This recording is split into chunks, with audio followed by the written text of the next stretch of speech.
Жаасан байна уу? За өнөөдөр ах эгч дүү нарын нууч хүч гэдэг сэдвээр ярий. За энэ сэдв болвол 2025 оны Apple Podcast-ийн хамгийн их анхаарал татсан 10 сэдвийн нэгэнд багтаж орсон юм байна. За энэ подкаст энэ сэдвийг болвол New York Times сониноо найруулагч, сэтгэл судлаач Сузан Доминиус гэсэн эмэгтэй 2025 онд одоогоос 6 сарын өмнө гэр бүлийн динамик, ах дуусын амжилтын нуучид хийсэн аялал гэсэн нэртэй ном болгож хэвлэвсэн. Ингээд Amazon бестселлер болж байгаа. За тийм учраас өнөөдөр энэ ном энэ подкаст дээр тулгуурлана. Тэгээ энэсэн гадна бас ах дуусын амжилтын нуучид хийсэн бусад судалгаанууд, ном жохолуудыг үжиж судлаад, баяжуулаад тэгээ манай Монголын амьдралын хөрсөнд буулгаад за ийм байдлаар бэлдсэн. За өнөөдрийн ярих ах тусын нууч хүч гэдэг энэ подкастаар авч үчих 7 гол агуул байж байгаа. За энэнийх нь нэгдүгээр болвол differentiation effect гэдэг. Өөрийгөө ялгах хүч гэдэг л гэж. За маш сонирхолтой. За хоёрдугаард нь болвол ripple effect. За энэ нь болвол дам нөлөө. За гуравдугаард нь болвол ах тусын холбоо. Сэтгэлзүй хамгаалалт. 4 нь болвол ах тусын зөрчил, нууч, давуу тал. 5 нь бол ах тусын нөлөө эцэг эхийн нөлөөллөөс илүү хүчтэй байдаг. За энэ бас их сонирхолтой. Бид нар энэний баг нэг мэддэггүй. За 6 нь болвол хоорондоо дотн харилцаатай байдаг. Ах эгч дүү нар. Тэгээд хоорондоо тааралцдаг, өстөн дайсан болдог. Ийм ах дүү нар бас байдаг. Энэ яагаад вэ? Энэ асуудлыг яаж шийдэх вэ? За хамгийн сүүлд нь өнөөдрийн ярьсан агуулгуудыг дүгнээд өнөөдрийн подкаст өндөрлөнө. Бид нар амьдрал дээр нэг ярдгуу мөртлөө байж та. Тэгсэн мөртлөө амьдралыг хамгийн хүчтэй нөлөөлдөг ийм хүчинжил байдаг. За энэ нь болвол ах эгч дүү нарын хооронд харилцаа юм байна. За аав ээж нар бол бид нарыг хүмүүжүүлнэ. Багш нар бол биднийг сургаадаг. За энийг бид нар бүр сайн мэддэг. Ийм системтэй явж ирсэн. Гэхдээ биш та. Ах эгч дүү нарын харилцаа бас маш чухал. 60 талаараа бүр ирсэн. Илүү байдаг гэдэг. Тийм учраас өнөөдөр ах тусын харилцаа бид нарын зам төлөв, амжилт, сонголт, амьдралын чамд яаж нөлөөлдөг. Энэ нуучиг тайлна. Бид нарын дийлэнх нь болвол ах эгч дүүнэртэй. Тэгсэн мөртлөө тэд нарын нөлөөллийг тэгж их гүнзгий ойлгодог. Гэтэл биш та. Сүүлийн үед асар олон судалгаанууд гарч ирээд энэ талаар үнэлэлт дүгнэлтүүд хийсэн байна. Ах дус болвол хүний амьдралын хамгийн урт хугацааны харилцаа байдаг гэж байгаа юм. Аав ээж нар бол хөгширнэ. Чертөнчин мөнгө өсөй гэж бол. Найзууд бол солигдно. Хамт олон ч гэсэн өөрчлөгдөн. Харин ах эгч дүү нар болвол биш та. Насан туршийн холбоо. Тийм учраас энэ холбоо бид нарыг яаж өөрчлөх вэ? Тэгээд энэ харьцаа холбоог хэрхэн зөв хэмнэлттэй барьж явах вэ? Энэ бас чухал. За ингээд өнөөдрийн ярих асуудлын нэгдүгээр агуулга differentiation effect гэдэг. За энэ үзэгдэл за монголоор болвол өөрийгөө ялгах үзэгдэл гэж байгаа. За энэ ямар үзэгдэл вэ гэх юм бол ах эгч дүү нар болвол гэр бүл дотроо давтагдашгүй байр суурийг бий болгодог гэж байгаа. Энэ их чухал. Бид нар болвол ерөөсөө энэ талаар бол баргал ярдггүй мэддэггүй. За миний хувьд бол энэ номыг уншсанараа сая ойлгосон. Тэгсэн судалгаагаар бүр 70% нь өөрийн ах эгч дүүсээс өөр чиглэлээр хөгждөг гэж байна. За энийг болвол 180 гэр бүл төр хийсэн томоохон судалгаагаар харуулсан. Хэрвээ ах нь спортоор бие тамираар хичээлдэг юм бол дүү нь тэр замыг сонгодгоо гэж байна. Урилгаар явдаг ч юм уу. Эсвэл ах эгчийнх нь аль нэг нь урилгаар явсан бол дүү нь жохоолж эрдэм шинжилгээ гэдэг ч юм уу. Шал өөр чиглэлээр явдаг. За ийм байдгийг нээсэн байна. Бид нар болвол ах нь сайн тамирч учраас дүү ч гэсэн ахтай адилхан сайн тамирчин болно гэд тамирчин болох гэж оролддог. Гэтэл дүү нь ултай зэрэг тэр замаар явдггүй. Ах эгчид нар нь сайхан дуулдаг болвол дүүнэрэн ч гэсэн дагаад дуучин болох байхаа гэж тэгж боддог. Гэтэл харамсалтай нь амьдрал дээр биш үү? 70% нь болвол тэгдэггүй гэдэг юм. Яагаад гэвэл зэрэг ах дүүсийн хоорондын ялгарл нь болтой зэрэг өрсөлдөөнөөс жайлсхийн зөрчлийг багасгах гэсэн ийм стратеги байлдах бодлого байдаг гэж байна. Магадгүй тэр дүүнэр нь бол зориуд одоо тэгж Өрсөлдөөнөөс жайлдаг ч юм уу, жиртлийг багасгахыг гэдэг ч юм уу, тийм бодлого хэрэгжүүлэх гэсэн юм дотор тамиртай юм байна гэсэн үг бол биш. Яг хөөхтэй зэрэг даалт ухамсар өөрийн гэж хөтэлдэг. Тэгэхээр энэ гэр бүл гэдэг чинь байна шүү дээ. Жижиг нийгэм гэсэн үг. Энэ олон мянган жилийн турш боловсрогдож хөгжиж явчдаа юм тус тусын үүрэгтэй болсон байх гэсэн үг л байхгүй юу. Нэг л үгээр хэлэх юм бол тэгээ ах нь тамирчин бол дүүн урлаг гэдэг ч юм уу. Ах нь алуун хаагч болсон бол дүүн бизнес эрхлэл гэдэг ч юм уу. Ийм байдлаар байна шүү дээ. Тус тусын ажил мэргэжлийг сонгодог. Ийм онцлогтой юм байна. За энийг ойлгохгүй бол асар чухал. Энийг ойлгож чадах юм бол та нарын дүүнэр юм уу эсвэл та нарын хүүхдүүд болтой жирэг амьдралдаа алдахгүй амжилт гарах болж асар өндөр нэмэгдэнэ гэсэн үг. За ах эгч чинь тийм жамаар явсан. Тийм учраас дүүнэр нуттай жирэг өөр жамаар явбал яасан бэ гэдэг энэ асуудлыг ч гэсэн одоо тавих болцоотой болж байгаа юм. За энэ нь бол ажил мэргэжлийн хуваарлал байгалийнхаа жамаар бий болж байгаагаас гадна хүүхдүүд өөрийнхөө онцлогоор аав ээжийнхээ анхаарлыг татах. Энэ сэтгэл зүйтэй холбогдолтой. Мэдээж ах эгч нар спорт биеийн тамир гэдэг ч юм уу, урлагаар ч юм уу, эрдэм номоор ч юм уу тасраа гарчсан байна. Тэгвэл тэд нарыг гүйчихгүй гэдэг бодол бас тэр дүүнарт бий болох нь байна шүү дээ. Тэгэхээр чинь би тэгвэл шал өөр чиглэлдээ зэрэг өөрийгөө хөгжүүлээд үнэлүүлэх гэсэн ийм сэтгэл зүй бас байдаг. Тэгэхээр тэрийг олж ойлгоод тэмцэх юм бол дүүнэрийн гэсэн ялгаа байхгүй амжилтанд хүрэх болж чаддаг. Тэгжээж энэ жижигхэн гэр бүлийн нийгэм гэдэг бол баланстай, тэнцвэртэй болно гэсэн үг. Бүгдээр л одоо барьдаад яваад байх юм болохгүй гэсэн үг шүү дээ. Эсвэл бүгдээр дуулаад яваад байх юм л хавтгай та. Найр наадам зугаа чингэл хөөс хүмүүс бол товчхон. Тийм учраас талын одоо авьяастай чадвартай байх шаардлагатай. За энэ нь бол ганцхан энэ мэрэгжлийн сонгох дээр бас биш. Юун дээр бас байх хөвгтэй чирэг. Зан авир дээр бас байдаг тах. Жишээлх юм бол ах эгч нар нь дугай тайван хүмүүс.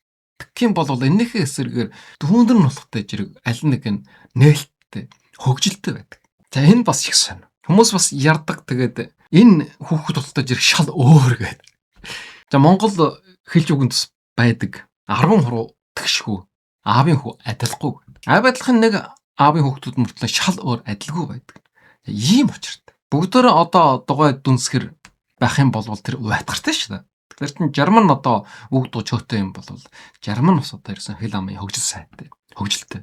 За ийм байдаг. За энэ бол тэнцвэр явах гэсэн юм орлого байна. За ийм үзэгдэл байдгийг ойлгох юм бол хүүхдүүдийн мэрэгжил сонголт. Тэгээ хүүхдүүдийн жан төлбөрийг ойлгох. Тэгээд хүүхдүүд зөөрийнхөө үнд сэнийг үнэлэмж. Энэ бүхэнд ерөөсөн маш их тус болно. Хүүхдүүдийн жан авир тэгээд сонгосон мэрэгжил авьяас чадвар. Энэ бүгд бол их битүү ойлгогддоггүй байдаг. Ягаад энэ хүүхд юм байдаг? Ягаад тэр хүүхд нь тийм биш ингээд бохомддог аав ээжүүд нар олон байгаа шүү дээ. За энийг бол өнөөдөр энэ яраагаар тайлгаж байна. За хоёрдугаард нь ripple effect. За энэ ripple effect-ийг бол дам нөлөө гэж орчуулж байгаа.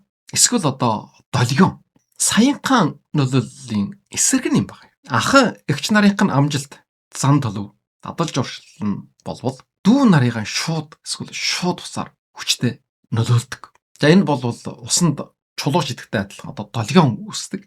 Тэрэн шиг ингэж долгиолж явдаг гэсэн. Өөрөөр хэлэх юм бол хүүхдүүдийн том нь ууг нь бусад дүү нараа нөлөөлдөг гэсэн. За энэ талаар бол энэ Торонтогийн их сургуулийн 2015 онд 3,000 ах дус төр хийсэн судалгаа байж байгаа. За энэ судалгаагаар том хүүхдүүдийн зан төлөв нь өөрийнхөө дүү нарыг 2-оос 3 дахин хүчтэй нөлөөлдөг гэсэн. Ийм судалгаа. Хэрвээ байна шүү дээ. Ах эгч нар нь ном уншдаг, спортоор хичээлдэг, идэвхтэй хичээлж зүтгэлтэй юм болвол дүүнэр нь бас тийм байдаг гэсэн үг. Харин энэхээ эсрэгээр муу дадалж оршилт, жан авир муу арих тамхи татдаг гэдэг ч юм уу. Тийм бол дүүнэр нь бүр 2 дахин их гэдэг. За энэ бол ортой байх. Саяхан одоо манай хүүгийн сургууль дээр бас тийм асуудал болсон. Дунд сургуулийн 1-р ангид орох үед нь болвол нэг хүүхэд 3-р ангийн нэг том хүүхэд манай хүүгийг дээрлэгсэн байдаг. Гадна тоглож хамт байжгаад гинт унгаагаад начал том болсон. Тэнд байсан хүүхдүүд салгаад сургууль дээр бас нэлийн асуудал болоод тэгэд өнгөрсөн. Тэгсэн өнгөрсөн 7 хоног. Одоо болвол манай хүү 3-р анги болсон юм гай. Тэдний ангийн нэг хүүхэд болтой жирэг. Нэг хүүхэдтэй мууталчаад тэгээд ерөнхийдөө дийлэгчсэн юм шиг юм байгаа юм. Нөгөө хүүхэд нь болвол каратег хичээлдэг байсан учраас тэрийг дээрлэх гэж оролдоо буцаага агуулчихсан. Тэгсэн сургуулийн галтгоон гэж ороод гутга аваад ална гэж сургуулийн хүрээгээр гүйгээд. За тэгээ багш нар нь бараад жогсоосон. Тэгсэн тэр гутга бараад гүйжсэн хүүхэд болвол нөгөө 1-р ангид байхад манай хүүгийг барь жодох гэж оролдсон. тэр хүүхдийн төрсөн дүүн юм л дээ. Хэрвээ Америкт байснаар болвол одоо буу бариад ирсэн. Буучган мчтай сургууль дээр ирээд. Тэгэхээр энэ Японд бол буу жимших хэрэг байхгүй учраас гутга бариадгүй исэн. Энэ юугийг харуулж ийн хөхтэй зэрэг яг энэ судалгаатай таарж байгаа. Хэрвээ ах эгч нар нь муу додолж уршилтай бол дүү нь хоёр дахин. Ах нь хүн бариад жодож исэн бол дүү нь одоо өнөөдөр гутга бариад алан гэхгүй чийдэг. Энэ бол аимшигтай. Тэгэхээр хүүхдүүдийн хүмүүжилд хэн хамгийн их нөлөөлдөг хөхтэй зэрэг ах эгч нар нь гэсэн үг юм байна. Энийг судалгаагаар ойлгосон. За энэ талаар бол бас олон судалгаанууд хийгдсэн байгаа юм. Хичээлийн үр дүнгээр бол ах эгч нь сайн хичээл хийдэг бол дүүнэр нь бас 0.3-аас 0.5% хичээл сайн хийдэг. Идэвхэн нэмэгддэг. Спортоор бол 35%. За ном унших бол 2 дахин. Ах эгч нар нь ном уншдаг бол дүүнэр нь бүр 2 дахин ном уншдаг. Эрсдэлтэй жан гарахгүй бол энэ 2020 оны судалгаагаар бүр 2.5 дахин гэж юм л да. Буруу тишээ өгчих юм бол дүүнэр нь бүр илүү тэрнээс буруу тишээ өгч. За энэ эрсдэл нь бүр 2.5% илүү байдаг юм байна. Тийм учраас ах эгч нар нь хэрвээ амжилттай болвол дүүнэр нь бас одоо их зориг тодорхой амжилттай болно. Зам төлөвч гэсэн ялгаа байхгүй. Сайхан жан ааштай юм болвол дүүнэр нь ч гэсэн сайхан аашинт. Ах эгч нар өглөө эрт босох юм бол дүүнэр ч гэсэн дагаа босдог. Спортоор хичээлэх юм бол дагаад спортоор хичээлдэг. Ах эгч нар нь өөртөө ихтгэлтэй юм болвол дүүнэр нь ч гэсэн үнд юм байна. Бүр тэрнээс шилүү байна. Гэх мэтэр л тааж ингэж долгиолдог гэдэг байгаа юм. Тэгэхээр ах эгч нарын хариуцлага өндөр байх юм л да. Зөвхөн өөрийн чинь асуудал биш. Өөрийн чинь дүүнаар өөрөө ч үлгэрэл дуран шүү. Тийм учраас хүн шиг байхгүй болохгүй. Идэвхтэй, хичээж ихтгэлтэй, амжилттай байна. Тэгжээ дүүнэр чинь бас тийм болно гэсэн. Өөрөд нь тултаж яриг тийм давхар хариуцлага оногдож байгаа. Энэ бол амьдрал дээр их ажиглах читэг ах トゥ нараараа садан төрлөөр худалж хулгайч. Тиймэрхүү ойлголт их байдаг шүү дээ. Тэрнийхээ эсрэгээс ах トゥ гараа садан төрлөөр амжилттай явдаг. Тиймэрхүү хүмүүс бас байна. За жишээлх юм бол манай садан төрлийн хувьд бол манай аавын дүүгийн 2 ах. За энэ 2 ах нар мөлтөө зэрэг хүнтэй суугаад хүүхдүүдтэй болсон. Тэгсэн энэ 2 ахных нь 2 хүүн мөлтөө зэрэг сүүлийн хэдэн жил олимпийн тэмцээнд улс орноо төлөөлж оролцсон байна. Барилдаанаар бид нарт бол одоо үеэлүүд бол энэ 14 дүнчүүр эсвэл одоо энэ тэрбум хагас хүнд дотроос шалгараад олимпийн тэмцээнд оролцож байгаа гэдэг бол тийм амархан асуудал биш. Олимпийн тэмцээнээс бол медаль авч чадаагүй. Гэсэн ч гэсэн энэ тэрбум хагас хүн дотор хамгийн шилдэг нь болоод шалгараад тэндээс шилэгдээд олимпиарк авч байгаа шүү дээ. Тэгэхээр энэ хоёр бол төрсөн эгчдүү хоёр хүүхэд гэсэн. Зөвхөн төрсөн ах トゥ нар биш. Садан төрлүүд гэсэн бие натураад гэсэн. Саяын ярьсан энэ үжигдэл нөлөөллүүд байдаг гэж ойлгож байна. За 3 нь бол ах トゥ усын холбоо сэтгэлжийн хамгаалалт. За энэ нь юу вэ гэхтэй зэрэг ах トゥ нартай болвол хүүхдүүд ганцаарддаг, сэтгэлийн готролд ордог. Ийм давуу талтай. Хамттай болно. Асуудлыг хамтарч шийднэ. Энэ бол мэдээж ойлгомжтой. Тэгэхээр ганц хүүхэд авч байгаа 2 хүүхэдтэй айлгдаг юм уу? За ийм тохиолдолд бол энэ нөлөөлөл баг гэсэн үг. Илүү эрүүл зөв харилцаатай хойч үеийн бий болгох гэх юм бол ерөнхийдөө нэг 3-аас доош хүүхдүүдтэй байх юм бол хамгийн тохиромжтой. Тэгээд дүүнэртэй хүүхдүүд бол бусдын сэтгэлийг ойлгодог. Ийм чадвартай бол. Багаасаа дүүнэрийг хар асуурчсан, өдсчгөө болов, аарж байгаа болов, ядарж байгаа болов гэдэг анхаарал тавьж орчихсон. За энэ нь бол нийгэм дээр гарсны дараа гэр бүлдээ, эргэн тойрныхоо хүмүүсэд, найд нөхдөдөө анхаарал тавих. Тэднийг ойлгох ийм чадвартай болж хүмүүжнэ. Тийм учраас ах トゥ нартай хүүхдүүд бол сэтгэлжийн хамгаалалттай байна гэсэн. За дөрөвдүгээр нь бол ах トゥ усын зөрчил. Нуугч давуу тал ийм асуудал. Тэгэхээр ах トゥ усын хооронд бол зөрчил, өрсөлдөөн, хатаархал байж яадаг. За энийг гаднаас нь харах юм бол сөрөг юм шиг харагдаж байгаа ч гэсэн үнэн хэрэгдэн бол энэ нийгмийн ур чадвар сайжруулж байгаа. Сэтгэлжийн төвшөртэй болж байгаа. Харилцааны ухаанд суралцж байгаа. Ийм үжигдэл юм байна. Тийм учраас ах トゥ усын зөрчил бол амьдралын сургалтын анхны лаборатори туршилтын тас гэж байгаа. Тэгээд нийгэм рүү гарна. За энэ талаар бас олон судалгаанууд хийгдсэн. 2014 онд гэр бүлийн сэтгэлжийн сэтгүүл дээр бол нийтлэгдсэн 140 ах トゥ усанд хийсэн судалгааны үр дүн. Ах トゥ усын зөрчил нь утгаж зөрчлийг шийдвэрлэх чадварыг хөгжүүлдэг гэдэг. Яралчин, хэлэлчин, буултхийн гэх байдлаар энэ гэр бүл дотор тавтан болов сургаж байгаа юм. Ингэж өссөн хүүхдүүд бол нийгмийн орчинд тасан зохицох чадвартай байдаг. Ийм байдлаар асуудлыг шийдэх чадвартай. Тэгээ бие биенээ уучладаг, тэгээ хүлээжтэй байдаг. Тэгээ нөгөө хүнийхээ мэдрэмжийг ойлгох. Энэ бол нийгэмдэр гарсныхан дараа маш чухал үр гүйцэтгэх нь. Энэ утгаараа болвол ах トゥ нарын хооронд байж байгаа тэр баг жиргийн зөрчлүүд болвол байх ёстой гэж үж хэрэгтэй гэсэн. Энэ нь болвол харилцааныхаа чадварыг сайжруулж байна гэж тэгж ойлгоод явах бол асуудалгүй. За жишээлх юм бол энэ дээр 5 давуу тал байдаг гэж хэлсэн байгаа. Нэг нь бол хэлчээр хийх чадвар нь хөгжинэ. За хоёр нь бол бусдыг ойлгодог эмпати болчин хөгж ийн гэж. Бусдыг ойлгох чадвар нь хөгж. Гурав нь бол өөрийгөө илэрхийлэх чадвар сайжирна. Өөрийнхөө байр суурийг хамгаална. Үгэн зөв хэлж илэрхийлж сурна. Дөрөв нь бол өөрийгөө ялгах механизм идэвхждэг гэж байгаа юм. Зөрчил. Энээсээ өрсөлдөөн бий болно. Тэгээд өөрийнхөө онцлогыг хөгжүүл. За 5 нь бол стрессийн төсвөрөөр нэмэгддэг. Ах トゥ усын зөрчил бол амьдралын жижиг шалгалт гэж байгаа юм. Энийг ингээд багасаа даваа сурчсан бол том болсон ч гэсэн стрессийг төсвөрлөх давах чадвартай болно. За 5 дугаар нь бол бас маш чухал. Ах トゥ усын нөлөө эцэг эхийн нөлөөгийг давдаг гэсэн. Ийм судалгаа байна. Бид нар бол аав ээж нарын нөлөөл одоо их гэж ойлгодог. Их нь хээр алгуул гэдэг ч юм уу. Сүйтгэн унаг гэдэг ч юм уу. Ийм байдлаар эцэг эхийнх нь нөлөө нь их гэж ойлгодог. Гэтэл биш тань сүүлийн 20 жилийн судалгаагаар болвол ах эгч нарын нөлөө нь болвол аав ээж нарын нөлөөлөөс илүү хүчтэй гэсэн. Ийм судалгааны үр дүнд гарсан юм байна. Хүүхдүүд болвол аав ээжтэйгээ харилцахаас илүү ах トゥ нартайгаа илүү харилцдаг. Насан ч ойрлож. Нас ойрлцоо хүмүүсийн нөлөөллийг илүү хүлээж авдаг гэдэг юм. Дагж дуурайдаг. Аав ээж нар бол аав ээж гэд хаана босгодог. Эсвэл үеийн өнгөрөөс. Харин энэний эсрэгээр болвол ах эгч нарыг дураа үлгэршээ болгоно. Тийм учраас бид нар яах вэ гэвэл нөр хүүхдүүдийн ууганд нь томд нь илүү нөлөөлөх талд нь анхаарах хэрэгтэй гэсэн. За саяхан 2-7 хоногийн өмнө ээж 1% өөрчлөгдөх юм бол хүүхэд 100% өөрчлөгдөнө гэсэн ийм номыг уншиж бас тайлбарласан. Мэдээж аав ээж нар бид нар болохтой жирийг өөрийгөө өөрчлөх хэрэгтэй. Зөв амьдрах хэрэгтэй. Тэгээд хүүхдүүдийн томын нөлөөлөх хэрэгтэй. За томын дахиад дүүнэр нөлөөлнө гэсэн. Харин бид нар шууд багын нөлөөлөх болчоо маш баг гэсэн. Энэ судалгаануудаас харах юм бол энэ их сонирхолтой. Тэгээд заавал мэдгүй болохгүй. Аав ээж нар бол хүүхдүүдийн отгоны нөлөөлж чадахгүй юм байна. Тэгж сайн. Харин томын өөрөөрөө үлгэрч болгоод нөлөөлөх хэрэгтэй. Том нь болтой жирүү бага нөлөөлнө. За ийм алхам дараатай шалгалтай явдаг юм байна.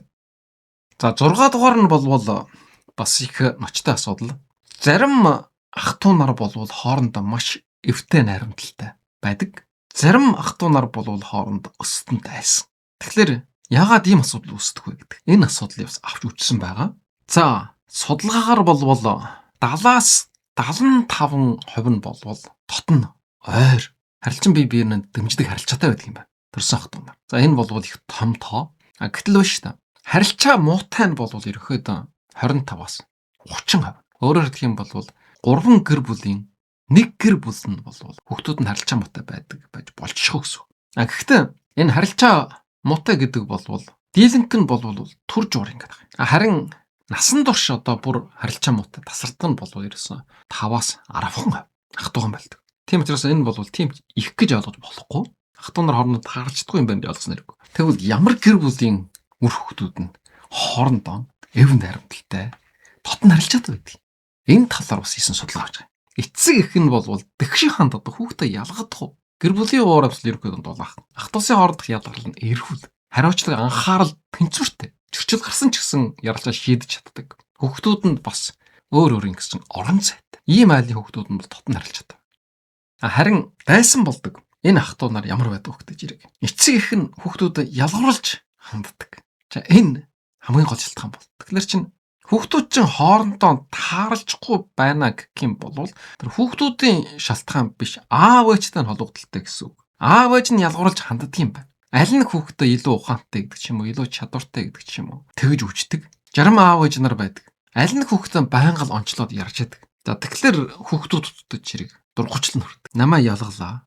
Тэр илүү ухаантай, илүү чадвартай гэж үнэллээ гэдэг. Ингээд ах トゥ нар хоорондоо таарч хам болдог. Тэгэхээр хорн хаана байх вэ гэдэг чинь хорн аав ээжд нь гэсэн. Эсвэл хүүхдүүдийн хооронд гитрхээ их өрсөлдүүлдэг. Ах чинь тийм байна, эгч чинь тийм байна, дүү чинь тийм байна гэдэг ч юм уу.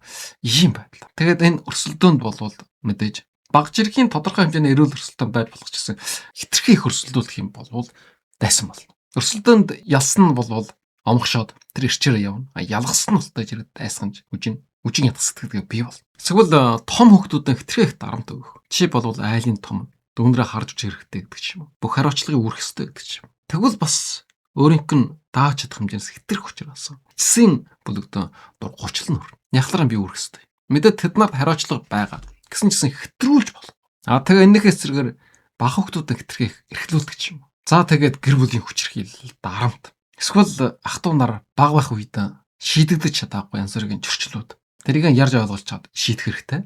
Эсвэл атаархлууд. Зарим хүүхдүүд нь хэтэрхий амжилттай, хэтэрхий баян чинэлэг ч юм уу. Бусад ах トゥ нараа харж үждэггүй ч юм уу. За тэгээд насан турсны дараах төрөнгийн маргааны асуудал үүснэ.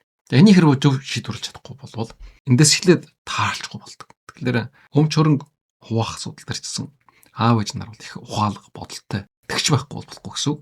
За энэ болвол хүүхдүүд хоорондоо таарлж эсвэл таарлахгүй байхын гол шалтгаанууд мэдээж хэрвээ хоорондоо таарлцдаг эв наримлалтай ах トゥ нар болвол сэтгэл зүйн хамгаалалттай, стрессийн төсвөртэй, амьдралын хүнд үед бие биедээ түшигтэй, тэгээ нийгмийн ур чадвар нь сайжирчсан, бусдыг ойлгох чадвартай, тэгээд гэр бүлийн эв нэгдэл, баяр жаргалтай, сайн сайхан зүйлүүд маш олон байж байгаа юм. Харин энэхээс зэрэгээр хоорондоо таарчгүй юм болвол насан туршийн стресс, гэр бүлийн хагарал, сэтгэл зүйн шарах, өрдөө хитгэл нөртөл буурна, ганцаардна. Аав ээж өгшрөд ирэх юм бол одоо бүр илүү асуудал болно. Тэгээд дараа нь үлдээ зэрэг хөрөнгө, өв жалгамжлалын асуудалтай том маргаан үүснэ. Тэгээд дараа нь энэ нуттай зэрэг өөрсдийнх нь үр хөвгтийн үед хүртэл одоо даамжрах, дахин давтагдах ийм эрсдэл устай байдаг юм байна. Тэгэхээр энэ асуудлыг яаж шийдэх вэ? За энэ дээр бол бас 5 санаа хэлсэн байгаа. Нэг нь болвол аав ээж нар болвол ялгарлалтай хандаж болохгүй хүүхдүүдэд. За хоёрдугаар нь болвол хүүхэд наснаа зөрчлийг болвол ярилцаж шийдсэн байх хэрэгтэй. Тэгэхгүй болвол насан турсныхаа дараа асуудал үүсдэг. Тэр багийнхан үеийн зөрчлөө хүртэл. За гуравдугаар нь болвол хил хажгаар дотоох хэрэгтэй. Уух усны ойрон дээр ураг садны холон дээр гэсэн үг байгаа шүү дээ. Тэгэхээр зөвхөн төрсөн ах トゥ нарч биш. Бас тодорхой хэмжээнд хил хажгаартай байх. Энэ асуудал бас чухал. Төрсөн ах トゥ нар гэдэг хэтэрхээ ирээч хэрэг алдаж болохгүй гэсэн. Бие биендээ хэтэрхээ хүндрэл учруулж болохгүй. Нэгэнтээ насан турсан тусдаа гэр бүл болсон хүмүүс болвол өөр айл гэсэн. Өргөсгөөрлчихсэн. Тэр цэцэн мөнгө санхүүгийн хувьд бол тодорхой хил хажгаартай байх хэрэгтэй. За дөрөвдүгээр нь болвол харилцан ойлголцсон яриа хийх. Бие биедээ буруу хүлээсэн, уучлсан, нөгөө талаа ойлгосон. Ийм байдлаар зөрчлийг намдах хэрэгтэй. Тэгээд болохгүй бол 5 дугаард нь тултай зэрэг гэр бүлийн сэтгэл зүйчийн тусламж авах хэрэгтэй гэж байгаа юм. За энэ их чухал. Үнэн хэлэх юм бол дийлэн хүмүүс сэтгэл зүйн талаар, сэтгэл судлалын талаар мэдлэггүй байдаг. Тийм учраас мэрэгжлийн хүнтэй ярилцах бол асар их нөлөөтэй. Хоёр талаараа мэрэгжлийн хүнээс зөвлөгөө авах хэрэгтэй. Тэгвэл асуудал шалгуур бол. Өвчин оншилж явахтай адилхан. Өөрийн чинь дотор ямар нэг өвчин үүснэ өөрөө оншилж мэдхэд хэцүү. Гэтэл мэрэгжлийн хүнтэй очиод шинжилгээ ухааны оншилгоо хийх юм бол тэр оншин тодорч идэг. Тэгээд тэр онсон амийг уух юм бол тэр өвчин гэдэг. Тэрэн шиг ах トゥ нарын хоорондох харилцаанд ямар асуудал үүсэж байгаа юм? Шийдвэрлэж чадахгүй тийм асуудал байгаа юм уу? Энийг өөрөө мэдэхгүй байж байгаа. Өөрөө чинь бодоод байгаа, бохомдоод байгаа тэр асуудлууд бол хэтэрхий жижигхэн мөртлөө шийдэж болох асуудлууд байж магадгүй. Тийм учраас сэтгэл зүйчэд хандах нь эмчээр өвчнөө онцлож явахтай авиатлах зүйл юм байгаа юм. Асуудлыг маш түргэн шийднэ. Тэгээд идэх болж чад. За өнөөдрийн ярьсныг товчхон дүгнэе. За өнөөдөр ах トゥ нарын нууц хүч гэдэг сэдвээр ярьлаа. Англиар болвол siblings гэж хэлж байгаа юм. Siblings гэдэг нь болвол ах эгч дүү нар гэсэн үг. Нийлүүлээд siblings гэд англиар нэг л хэлчихдэг. Бид нар болвол ах トゥ нар гэх юм болвол эгч нь орохгүй юм шиг. Эгч дүү нар гэх юм бол ах нь орохгүй юм шиг. Тэгэхээр жоохон ах эгч дүү нар гэд бүгдийг хамруулдаг гэж яриад байгаа юм. За энэ дэр болвол ерөөсөн үхээс ялахгүй нэг гэр бүлийн хүүхдүүдийг нэрлэж байгаа. За ягаад энэ чухал вэ гэдэг зэрэг 2025 онд New York Times-ийн найруулагч Сүүсэн гэдэг хүн ийм ном бичсэн. Ингээд энэ номоор подкаст хийсэн. Энэ нь бол Apple Podcast-ийн анхаарлын төвд байсан 10 ярианаа нэг болсон. Өөрөөр хэлэх юм бол дэлхийгээр энэ асуудлыг маш их сонирхож сонссон гэсэн. Энэ 2025 онд. За энэ дээр болвол ерөнхийдөө 6 асуудлыг бол хэлсэн. Нэгдүгээр асуудал нь болвол өөрийгөө ялгах үзэгдэл. Энэ юу вэ гэдэг зэрэг төрсөн ах эгч дүү нар болвол ажил мэргэжил сонгох үед бие биенээ дуур ядахгүй өөр чиглэлээр хөгждөг. Жишээлх юм бол ах эгч нар нь спортоор явах юм бол дүүндэр нутагтай зэрэг урлаг гэдэг ч юм уу. Шал өөр чиглэлээр хөгждөг. Энийг ойлгох хэрэгтэй. Энэ нь болвол ерөөсөө олон мянган жилийн турш хөгжиж хавсаж ирэх үед бүрлдэж тогтсон ийм үзэгдэл байдаг. За энийг ойлгох нь чухал. Ах эгч нар нь эрдэм номтой тэр чиглэлээр явсан учраас дүүндэр нь бас тийм байна гэж бодсон хэрэг байхгүй. Зориуд тултай зэрэг ингэж ялгаагаа бий болгодог. За энэ нь болвол олон талтай, олон чиглэлээр мэрэгчсэн тэнцвэрийн хадгалах үүрэгтэй. Зориуд зоригтой биш, ухамсаргүй юм байдлаар өөрийн чинь хөгтүүд тултай зэрэг талын мэрэгжилтэй болж өсч хүмүүждэг гэсэн үг. Тийм учраас заавал ах эгч нарын дураалах гэсэн хатуу шаардлага тавьсан хэрэггүй. Зан чанарын хувьд ч ялгаа байхгүй. Ах эгч нар нь илүү нээлттэй, хөгжилтэй. Тийм болвол дүүнэр нь дугай чимээгүй байна гэдэг ч юм уу. Тодгошаан чиглэсэн гэдэг ч юм уу. Ийм байдлаар нь тэнцвэр олгох байдлаар зам төлөв нөртөл төлөвшдөг. Тэгэхээр хүүхдүүд ийм байдлаар хүмүүжиж хөгжих юм бол тэрийг гайхах хэрэг байхгүй. Харин ч хүлээж авах хэрэгтэй. Хоёрдугаар нь бол дам нөлөө. Дам нөлөө болвол ах эгч нь ямар байна? Дүүндэр нь бас тийм байдаг. Энэ дээр болвол саяхан ярьсантайгаар өөр асуудал. Ах эгч нар нь хэрвээ идэвхтэй, шаргуу, хичээл зүтгэлтэй юм болвол дүүндэр нь ч гэсэн тийм байна. Хэрвээ ах эгч нар нь буруу тийшээ хөгжих юм болвол дүүндэр нь ч гэсэн буруу тийшээ хөгждөг. Хамгийн том үлгэр жишээг болвол аав ээжсэн илүү ах эгч нараас авдаг. За энэ судалгаар тогтооцсон тухай ярьсан. 3 дугаар нь болвол ах тусын холбоо, сэтгэл зүйн хамгаалалт болдог тухай ярьсан. Ах トゥ нартай байх нь, эгч トゥ нартай байх нь, олуулан байх нь болвол хүүхдүүд ганцаардахгүй, стрессгүй, насан туршдаа амьдрын түвштэй байдаг. Тийм учраас чадахын дотор болтой зэрэг олон хүүхдүүдтэй байх. 3-аас доошгүй хүүхдтэй байх нь бол хамгийн тохиромжтой. Ах эгч トゥ нар болвол нэг баг болж бүрдсэн байдаг. 4-дүгээрт нь ах トゥ усын зөрчил, нууч, давуу тал гэсэн асуудлыг ярьсан. Тэгэхээр ах トゥ нар болвол мэдээж хоорондоо зөрчилддөг, өрсөлддөг. Энэ нь болвол эрүүл байдлаар хөгжих юм болвол тоошроод гэтрээд ирэх юм болвол хоорондоо дайсханал бий болно. Тийм учраас тодорхой хэмжээний дотроо өрсөлдөнтэй байна гэдэг болвол хөгжлөлтөнд тус болно. Зөрчилдөн гэдэг болвол харилцааны уур чадварыг сурч байгаа юм. Өрсөлдөөн гэдэг нь бол өөрийгөө хөгжүүлэх мотивац болно. Сэтгэлийн хүч. Дарахал гэдэг нь болвол өөрийнхөө зам явуулахад нь бол түлхэж болно гэж. Ингэж одоо сэтгэл судлалт үждэг. Тэгэхээр ах эгч トゥ нарын ийм орчинд өсөөгүй хүүхдүүд бол нийгэмдэр гараад сул байдаг гэсэн. За 5 дугаард нь ах トゥ усын нөлөө эцэг эхийн нөлөөнөөс илүү хүчтэй байдаг гэж үздсэн. Энэ бол бас шинж үйл. Бид нар бол аав ээж нь их нөлөөлдөг. Аав ээжигээ дураасан байна гэдэг ярьдаг. Гэтэл үнэн хэрэгтээ бол ах эгч нарыгаа дураах нь их насан ойрлцоо илүү олон чагаар хамт байлждаг. Аав ээж нар бол үр хүүхдүүдээс нэлээд хөндөй, үе тасарсан. Тэгээд хүүхдүүд бас өнгөрсний үеийн хүн гэж үздэг. Аав ээж нарыг бол тэгэхээр нөлөөлөл нь их бага. Ийм учраас бид нар бол өөрсдөө том хүүхдүүдийг ахмадын илүү нөлөөлөх ёстой зүв. Тэгвэл ахмад хүүхдүүд нь устдаж ирэх дараагаар дүүнэрд нөлөөлнө гэж тэгж ойлгож болно. За хамгийн сүүлд нь 6 дугаард болвол эв наримталтай ах トゥ нар байна. Бас дайсхандаг, хоорондоо тааралцдаг. Эв дүнжин муутай ах トゥ нар байдаг. Энэ бас хөвийн үжигдэлч гэсэн дотн харилцаатай ах トゥ нар болвол 75% хөвжилдэг. Дийлэнх гэсэн. Насан туршдаа. Харин маш чөөхөн хувь 30 хүрэхгүй хувь 3/1 гэр бүлийн хүүхдүүд болвол хоорондоо дийлэн тааралцахгүй хувьд байдаг. За насан туршдаа ерөөсөн тааралцахгүй харилцаа муутай байдаг нь болвол ерөөсөн 14% орчим байна. 10 гэр бүлийн 1-ээс 2 гэр бүл нь тиймэрхүү байдаг гэсэн. За энэ болвол олон шалтгаантай. Энэ хамгийн гол шалтгаанууд болвол аав ээж нар хүүхдүүдэд ялгуурладаг, аль нэгийг нь онцолдог гэдэг ч юм уу. Эсвэл том хүүхдүүдэд хэтэрхий их үүр дараас өгдөг ч юм уу. Бага хүүхдүүдэд хэтэрхий их эрхлүүлдэг ч юм уу. Дараа нь хөрөнгө мөнгөний асуудлыг сайн шийдээгүй ч юм. Гэх мэт янз бүрийн асуудалтай холбогдолтой. Тийм учраас ах トゥ нар бол тодорхой хэмжээнд зай барих нь бол хамгийн тохиромжтой. Хэрвээ байдал төдийлөн эерэг байдлаар ирэхгүй юм бол энэ ямар ч байсан бид нар хооронд тааралцахгүй юм байна гэж ойлгох юм бол тодорхой хэмжээнд зай барьсан дээр тэгээд бас болохгүй хамгийн сайн сэтгэл зүйчийн зөвлөгөөг авах. Энэ талаар хүртэл ярьсан. Энэ бол их үр дүнтэй. За ийм байдлаар энэ өнгөрч 2025 онд хамгийн их одоо хүмүүсийн анхаарлын төвд байсан ах トゥ усын нууч хүч гэдэг сэдвээр ярьлаа. За энэ сэдвээр та бүхэн таалагдсан болвол цааш нь олон хүнд хуваалцаарай, лайктараарай, сэтгэл өвчээрэй. Комент болгоныг уншина, хариувчин. За ингээд анхаарал тавь сонссон эрхэм хүндэт сонсогчд элэг нэгтэй монголчууд та бүхэнд маш баярлалаа. Илгэр анги төрлөөр төвшин байгаарэ. Ингээд дараагийн дугаараараа та бүхэнтэй баяртай уулзъя. За маш их баярлалаа.